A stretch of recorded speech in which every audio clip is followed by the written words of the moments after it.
Hi, Loreen. How are you? I'm great. I'm wonderful. Nice to be here with you, and you look absolutely gorgeous. Thank you so much. This year is a special year. It's the 10th anniversary of your victory as a Eurovision Song Contest winner with Euphoria. How do you look back on that?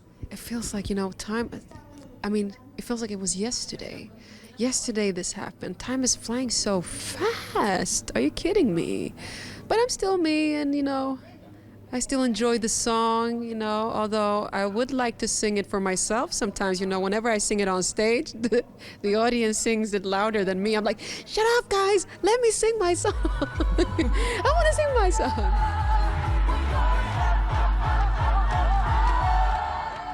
Well, there you have shower time for, no? Yeah, I can do it in the shower. Yeah, you're right. I'll do that. So, looking back, is there anything that you...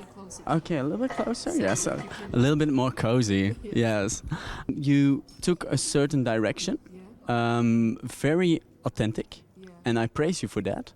But not always commercially wise. Let's say not the smartest moves, but you stay true to yourself. Are you happy with the decisions you made?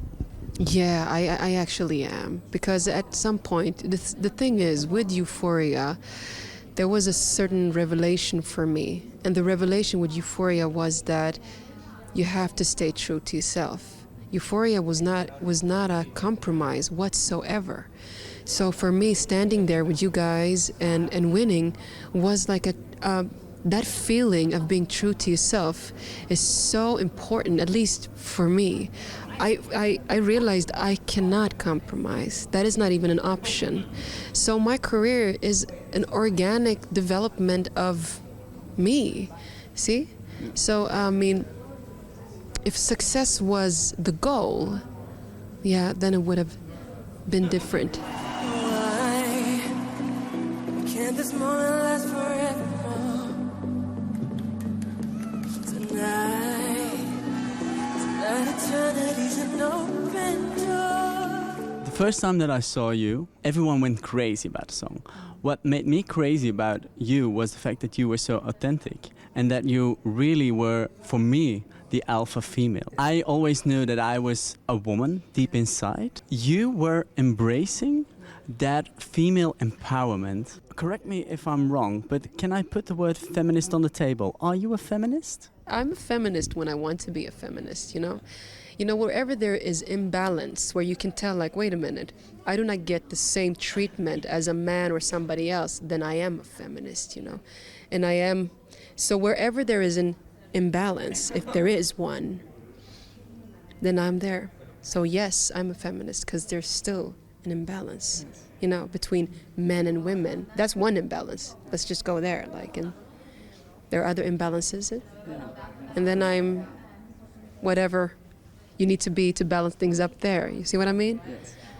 And where does it come from? Has it something to do with because your grandmother and your mother as well, but especially your grandmother, it started all there as a very important part of your life, isn't it? Yeah. Can you explain the story a little bit? Yeah, well, all the women from my mother's side has fought really hard for their freedom, So my great-grandmother, she was happily married to her husband, and he died at the war at the time, and they had 2 children. And so naturally at that time they remarry, and the family chooses the partner, but she didn't want that, because she was still in love with her husband, obviously, but she didn't want that. And so what she did was, and they were very wealthy, she took her 2 children, she dressed up as a man late night, left everything just with her housekeeper and her 2 children and her. And so she fled to another city, and she got like a sanctuary there with relatives, and she opened her own little store, still dressed up as a man, because she was beautiful, they say. And so she covered herself up with a turban and a kaftan and everything, and she had this store, and she raised her 2 children all by herself. And when the moment came when she was old and nobody really wanted her, she revealed her face, but still, till she died, she was dressed as a man. With my mother, they were also supposed to marry her with a man she didn't want, and she got me when she was 16, and she fled from her country when she was 14, met my father that was older than her. Just imagine being 14 and just leaving this little small space that you know to this big world. And for so many years she thought that she was in Germany, but she was in Sweden because she never went to school, you know. And and I have 5 siblings, so she raised 6 children all by herself. She was 22 when she had us 6, all by herself. Did you know that I'll be watching every step? How did you experience your contest, going back to 2012 when you had to go to Baku? Because Baku, obviously, Azerbaijan, is not known for their great human rights. They got a lot of criticism back then. How did you feel being there? Well, actually, to be honest, before I went to Baku, I didn't know of the situation. And so I remember somebody just posting something to me or just sending me a mail. Did you know that this is happening in Baku? And when I realized that, I created a plan. Yeah.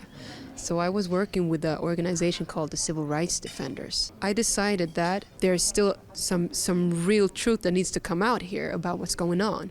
On my free time, which is my time, I use that time to shed light on what is going on down there. And I felt that is my responsibility.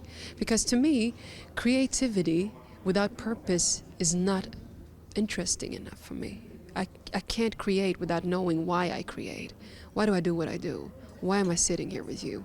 It's like, and I think that comes from the women in my family. Why are you doing things? How do you add to a freedom? Like, you know, see? So it's almost like a legacy. For me, I need to continue on the work that my mother and my grandmother and my great-grandmother did about balancing things up, not only between men and women, but, you know, all injustices as much as you can.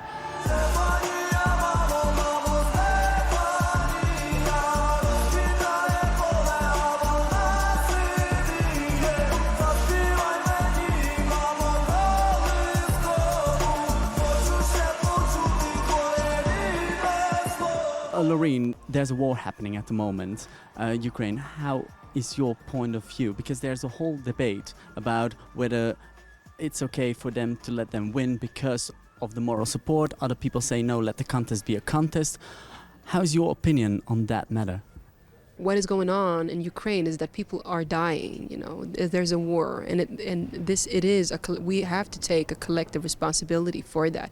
We have to do everything within our power to try to create some sort of change. I'm not saying go down to Ukraine and pick some people up. I'm not saying that. Whatever your knowledge is, what you should ask yourself, what can I do in this situation? Oh, what I can do is I can post something that is real. Okay, then do that. What I can do is I'm very rich. I can give money. Okay, then do.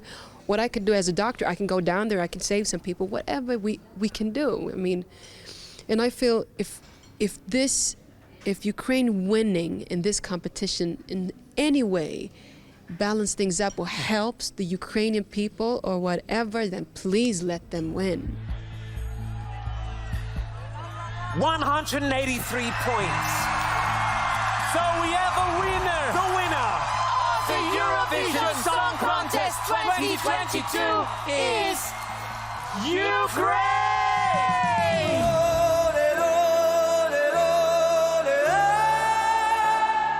A couple of years ago, you came out as bisexual in an interview in Sweden, which was a big deal for many people, including me.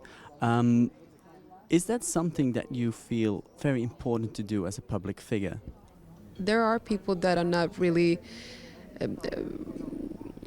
secure with talking about these things. For me, I'm in a space where I really believe that, you know, I don't have any judgment there. Love is where you find it. So if somebody tell me like I'm completely hetero, like how do you know that? How do you really know that? I just feel it, like no, you haven't explored anything, so how do you really know that? So that's why I say it's like, okay, I believe that everybody's bisexual. Because, you know, unless you haven't tried it, how do you know? Some call me when they need me. Some people make me up. Some hear me but can't see me. Some have me in their blood. the new single, Neon Lights. Tell me, what is it all about? Neon Lights, well, that song is about, well, there's the songs that I'm coming out with, I've created this woman, this character that I'm singing about. So, and she's an alpha woman. And this alpha lady, she has, well, let's call her not a lady, let's call her an avatar, because she has both male and female in her, which I believe that everybody has. So this character is so many things that I wish I was and that I am, you know. So basically, I've created a character that I feel that gives me comfort, basically, like a Jeanne d'Arc. I'm singing about her, and Neon Lights is where she's watching over us, you know. And so all the content you'll see this really strong. I think I took out something on Instagram just now, like you see what type of character she is, because she's my great grandmother, my grandmother, she's my mother, she's like, but she has it all, like the male and the female, you know, and she's here to balance shit out. Watching every step on the neon light that's right through your cells. How do you want to be remembered at the end of everything? I want to be remembered as a person that always stayed true to myself, and I want to be remembered for trying to make a change in myself and people. Like, yeah, when I say change, I mean, I want people to say that, and she was here, she balanced some things up, or she mixed it all up and, you know, made some people very uncomfortable, but it changed things.